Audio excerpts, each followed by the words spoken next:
예, 안녕하세요. 어제 온라인에서 저의 관심을 끈 토픽은 두 가지였습니다. 하나는 파이코인은 블록체인 기술이 없는데 아직도 이렇게 믿는 사람이 많다니 믿을 수 없다. 뭐 이런 부분과 또 하나는 이렇게 발행량이 많은데 1파이당 10,000원의 시작 가격을 얘기한다니 또 이 부분이죠. 그래서 여기에 관해서는 뭐 두서는 없지만 한번 간단하게 제 생각을 얘기해 보려고 합니다. 여러분 혹시 기억하실지 모르겠지만 예전에 고프로 TV라든지 스캠설을 강하게 주장하는 유튜브 영상에 제가 하나하나 반박을 했던 그 영상을 달았다라는 것은 아마 다 아실 겁니다. 지금은 그 고프로 영상이 없어졌더라고요. 그리고 최근에는 스캠 주장을 하는 영상들이 가끔씩 올라오지만 저는 그냥 댓글만 이렇게 달아주는 편입니다. 뭐 그분들을 비난하고자 뭐 이런 건 아니고요. 그냥 팩트랑 다른 부분을 잡아주고자 제가 댓글을 달아주고 있고, 그러면 또 신기한 게 제가 댓글을 단 후에 바로 그 동영상에 댓글이 없어져 버리더라고요. 그런데 제가 모든 영상에 이렇게 다 일일이 반박 영상이나 댓글을 올리지는 않습니다.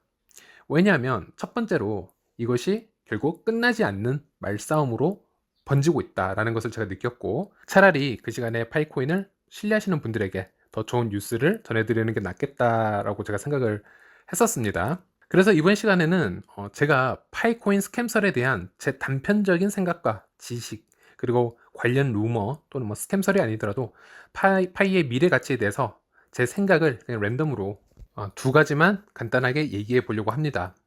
예, 첫 번째는 파이는 블록체인 기술이 없다. 예, 파이 네트워크는 블록체인 기술이 있습니다. 테스트넷 주소도 있고요. 실제 저희들이 테스트 지갑과 코인으로 하루에 많게는 100만 건이 넘도록 동시에 트랜잭션을 같은 날 이렇게 시행한 적도 있었습니다. 테스트를 해봤다라는 거죠. 예, 테스트 지갑과 테스트 코인으로 블록체인이 잘 실행이 되는지 저희들이 테스트를 한 적이 있었고요. 결과는 아주 빠르고 정확하게 모든 트랜잭션들이 처리가 되었다라는 것을 확인할 수 있었습니다. 지금 이 시간에도 수많은 테스트 트랜잭션들이 테스트넷 위에서 처리가 되고 있습니다. ERC 토큰처럼 어떤 다른 블록체인을 기반하여 만들어진 토큰의 개념도 아닌 파이만을 위한 SCP 알고리즘 블록체인이라고 보시면 되고요. 만약 이 블록체인이 사기다라는 것을 증명하기 위해서는 한 두 가지 방법이 있을 듯 합니다. 저는 파이코인을 스캠이라고 주장하는 전문가 및 해커들이 상당히 많다고 생각을 하고요. 그중 한 명이라도 파이테스트넷의 장부를 해킹을 해서 조작을 해주시거나 어떤 부분을 따로 해킹을 해서 공개를 해주시면은 그게 팩트가 되는 겁니다. 쉽게 말해서 파이코인 테스트넷은 블록체인이 아니거나 해킹에 상당히 취약한, 저희들이 어떤 정보라든지 아니면 시간적 투자, 금전적 투자를 해서는 안 되는 코인이다. 그런 블록체인 시스템이다. 이런 걸 증명하는 것이 되겠죠. 아니면은 올해 말이나 내년 초까지 블록체인 메인넷이 나오지 않는다면은 스스로 개발에 실패했다고도 의심해 볼 수 있는 상황이라고 생각을 합니다. 즉 스캠설이 나와도 반박할 부분이 없다라는 거죠. 그리고 다들 아시다시피 블록체인이 왜 안전하다고 불리는지는 아실 겁니다. 사실 해킹이 당한 블록체인도 꽤 있었습니다. 심지어 이더리움도 해킹을 당한 적이 있었죠. 하지만 POW 채굴 방식은 초반에 노드 수가 충분하지 않은 상태에서, 특히 극초반 상태 또는 전체적인 그 스케일이 작은 경우에는 51% 공격을 당할 가능성이 있다 하지만, 지금 파이 네트워크는 리플이나 스텔라가 채택한 SCP 알고리즘 방식을 채택을 했고요. 노드 수도 비트코인이나 이더리움의 개수를 이미 능가해 버렸습니다. 테스트넷의 노드 수는 지금 현재 12,000개 이상인 걸로 알려져 있고요. 실제 저희들이 생성한 지갑 노드까지 생각을 해본다면 테스트넷이라도 해킹이 불가능한 게 현실이지 않을까 싶습니다. 현재 활성 채굴자만 1,800명 이상이고요. 다운로드 수는 훨씬 많다고 알려져 있습니다. 이것을 만약에 부정하려 하신다면 반대로 이 기능이 가짜인 것을 증명하시면 됩니다. 그리고 디스코드에서 파이 유저들이 TPL이라는 앱을 통해서 테스트 선물 거래를 하는 장면을 캡처를 해서 이것이 파이 네트워크의 블록체인이다라고 저희들이 주장을 한다라는 글을 보았습니다. 예, 완전 잘못된 스캠설이죠. TPL이 무엇인지는 제 전 영상을 보시면 되고요. 그리고 지금 저희들이 휴대폰 파이 앱 맨 위에 있는 그 숫자가 증가하고 있는 그 파이코인은 저희들이 앞으로 보상받을 코인의 양으로 블록체인 안에 이미 들어간 코인이냐라고 물으시면 그것은 아닙니다. 아까 말씀드렸다시피 현재는 블록체인이 테스트 기간이기 때문에 저희들이 보상받을 파이코인은 아직 중앙 서버에 따로 저장이 되어 있고, 실제 블록체인인 메인넷이 나오게 되면 중앙 서버에 있던 저희들이 보상받을 파이코인이 실제 블록체인으로 이동을 하게 됩니다. 그때는 저희 휴대폰 파이 앱에 있는 코인들이 실제 코인으로 인정받을 수 있습니다. 물론 그 전에 KYC라는 인증을 받으셔야 본인의 코인이 메인넷으로 옮겨질 수 있으며, KYC 인증 실패 시는 자체 소각이 될 수 있습니다. 그래서 실제 지금 채굴되고 있는 파이 양은 총 몇 개인지 알 수 없는 상태이며, 이제 조만간 시작되는 KYC 시스템으로 실제 메인넷에 올라올 파이 코인 개수를 대략적으로 확인할 수 있습니다. 그 양을 확인한 후 채굴 중단으로 갈지 아니면 반감기로 낮출지는 다시 판단할 문제라고 생각을 하고요. 그리고 현재 파이코인 유저들은 기본적으로 파이 앱 외에도 파이 브라우저와 테스트 지갑을 전부 다운받은 상태이죠. 파이 지갑과 노드가 타사의 파이 앱들과 연동될 수 있도록 이미 GitHub에 등재가 된 상태이며, 지갑의 방식도 기존의 암호화폐가 기준한 BIP44, BIP44 방식을 사용하고 있다는 것, 이것도 여러 매체를 통해 알 수 있었습니다. 현재 파이의 블록체인과 연동되기 위한 앱들의 준비가 거의 마무리 단계라고 보시면 되고요.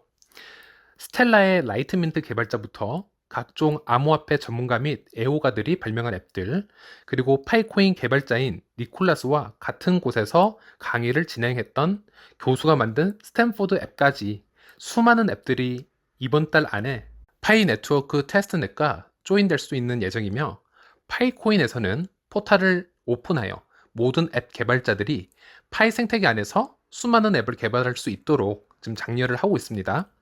그리고 이에 관련해서는 6월 28일에 중대 발표가 아마 있을 예정이고요. 그리고 최근에는 암호화폐 관련해서 높은 공신력을 자랑하고 있는 비트코이니스트에서도 파이코인을 긍정적으로 다루었습니다. 특히 파이코인 블록체인 합의 방법인 스텔라 컨센서스 프로토콜까지 다루어지면서 훨씬 신뢰가 실렸다라고 저는 생각을 합니다. 하지만 이렇게 설명을 해드려도 또 스캠설은 나오게 됩니다. 하지만 적어도 사실관계는 잘 따져보고 올리셨으면 좋겠습니다. 제가 말하는 사실관계라는 것은 저희는 전문가는 아니지만은 최소한의 서치를 통해서 나오는 팩트를 얘기해 드리는 거고요.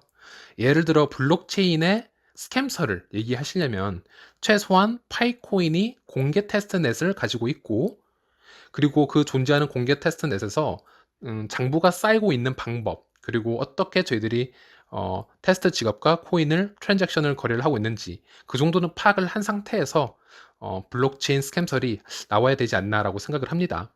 그리고 파이의 가치를 얘기하시는 분들 중 댓글로 여러 얘기를 해주시는 분들이 계시는데, 일단 욕설이나 비난을 하시는 분들은 그냥 대답의 가치가 없기에 전부 제 채널에서 차단을 해드리고 있습니다. 하지만 욕설을 하지 않는 분들 한해서 파이의 가치를 낮게 보시는 분들, 아니면은 이제 자기 의견을 공유해 주시는 분들은 저도 충분히 공감을 하고 의견을 나누려고 하고 있습니다. 예를 들어 파이코인의 총 발행량이 약 1000억 개라고 가정을 한다면 과연 수요와 공급의 법칙만 보더라도 매도 물량을 쫓아가지는 못할 것이다 라는 예상을 보통 하십니다. 저도 충분히 수학적으로 그럴 확률이 있다라고 생각을 하고 있고요. 그래서 그에 관한 방어책을 만드는 것도 중요하다라고 생각을 합니다. 그런데 대부분 제가 듣는 파이코인 가치에 관한 얘기는 거의 대부분, 거의 100% 수요와 공급에 관한 얘기 또는 시총에 관한 얘기밖에 없었습니다. 그런데 제 생각은 시총이나 총 발행량은 절대적이지만은 않기에 그 외의 부분도 고려해야 된다라는 게 제 생각이고요.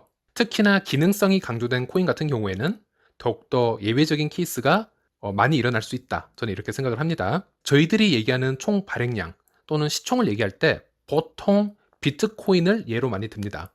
최대 발행수 2100만 개의 비트코인. 자, 이것을 많이 얘기를 하는데요. 여기서 제가 생각하는 부분이 무엇이냐면은, 만약 발행수만이 큰 영향을 끼치는 요소라고 하면은 정말 가치 있는 코인을 만들어내기는 쉽습니다. 높은 가격만을 원한다면 그냥 ERC 토큰으로 총 발행량을 1000만 개 이렇게만 발행을 하고 기다리면은 비트코인만큼 비싸지거나 비트코인보다 더 높아져야 되는 게 아닐까요? 아니면 아무리 잡코인이라 하더라도 1000만 개 정도의 희소성이 있는 총 발행량이라면은 하나당 10만 원은 가야 된다라고 저는 생각을 하고 있는데 현실적으로는 힘들다고 봅니다. 그런데 파이코인은 왜 굳이 많은 발행량을 고집하는 것일까? 그리고 과연 비트코인이 2100만 개여서 희소성이 있다고 얘기는 하지만 비트코인은 쪼개질 수 있는 한계, 즉 몇 사토시까지 쪼개질 수가 있죠? 비트코인은 소수점 8다리까지 쪼개질 수 있습니다. 즉 비트코인을 사토시 기준으로 보면 2000조개 이상의 사토시가 이 지구상에 존재할 것입니다. 지구인을 70억 명으로 대략 잡아도 1인당 20만 개에서 30만 개의 사토시가 각각 나눠질 수 있는 양입니다. 그 누구도 비트코인을 한 개 이런 식으로 거래를 하고 있진 않죠. 전부 사토시를 단위로 지금 거래를 하고 있는데요. 이것이 바로 암호화폐가 가지는 또 유연성의 장점이라고도 보고 있습니다. 자, 그러면은 도지코인은 어떻게 된 것인가요? 발행량은 무한대이고 특별한 특징이 없는데도 불구하고 이렇게까지 떡상이 되고 지금 시총이 총 몇 위로 되어 있나요? 이런데도 불구하고 총 발행량 또는 시총으로 화폐의 가치를 미리 판단할 수 있는 부분이 있을까요? 즉, 아무리 시총과 암호화폐의 총 발행량을 예상을 한다 하더라도 실질적인 시장 가치는 상대적으로 변할 수 있다는 것이고요. 저는 사실 시장 가치를 판단할 때는 정말 10개, 50개, 100개도 넘는 요소들을 생각을 해보아야 된다고 생각을 합니다. 예를 들어서 비트코인에 연루되어 있는 지하 경제의 규모는 어느 정도일까요? 세계 최초 블록체인을 이용한 암호화폐란 프리미엄이 주는 영향은 또 어느 정도일까요? 그리고 2025년이 되었을 때는 전송 속도, 즉 TPS가 암호화폐 가치와 아무런 영향이 없을까요? 예, 상당히 머리가 복잡해지죠. 제가 말씀드리는 부분은 몇 가지의 개념만으로 암호화폐의 가격을 판단하는 것은 정확하지 못한 데이터라고 말씀을 드리는 거고요. 제가 파이코인을 긍정적으로 가치 평가를 하는 이유는 전 세계 어디를 가든지 사용이 가능한 화폐, 그리고 발행량이 어느 정도는 충분해야 되며 충분한 거래 속도와 안정성을 보장받아야 되고 수수료가 현실적이어야 된다. 그리고 어떤 한 분야의 프리미엄이 붙으면 가치는 더 달라붙게 되는데, 예를 들어 파이코인은 세계 최초 모바일 기반 암호화폐라는 타이틀을 가지고 있습니다. 또는 최근에 이슈가 많죠. 환경 파괴 요소 같은 그런 장애물이 없어야 첫 번째 산을 또 넘을 수 있다라는 것. 즉 요즘 말하는 채굴이라 그러죠. POW, 작업 증명. 이런 스타일은 먼 미래에는 상당히 리스크가 있을 수도 있다. 이게 제 생각이고요. 그래서 저는 파이코인을 기본적으로 미래에 각광받을 수 있는 암호화폐라고 일단 생각을 하고 있습니다.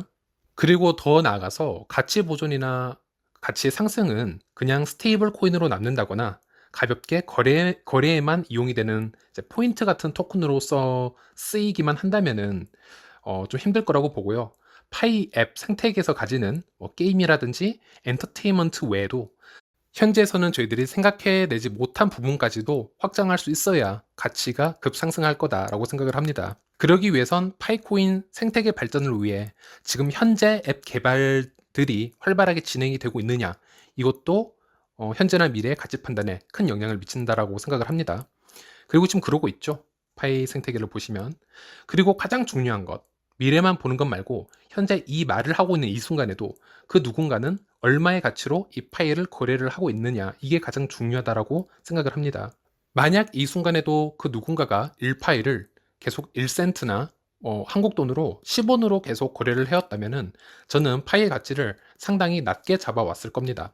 하지만은 아무리 메인넷 출시 전이라고 하지만은, 그리고 커뮤니티 안에서의 단합 가격이라고 하지만은 지속적으로 1파이가 10달러 정도의 거래가 되어 있었기 때문에 저는 어느 정도 확신을 하고 시작 가격이 일단 10달러가 맞다. 수학적으로는 이렇게 얘기를 하는 것이 확률적으로 제일 맞다라고 제가 얘기를 해드린 겁니다. 어쨌든 제가 이렇게 두서없이 블록체인 관련 스캠설이랑 파이코인 관련 가치에 대해서 제가 잠시 한번 얘기를 해보았고요. 혹시 다른 이제 주제가 생각이 나면은 또 영상을 올리도록 하겠습니다.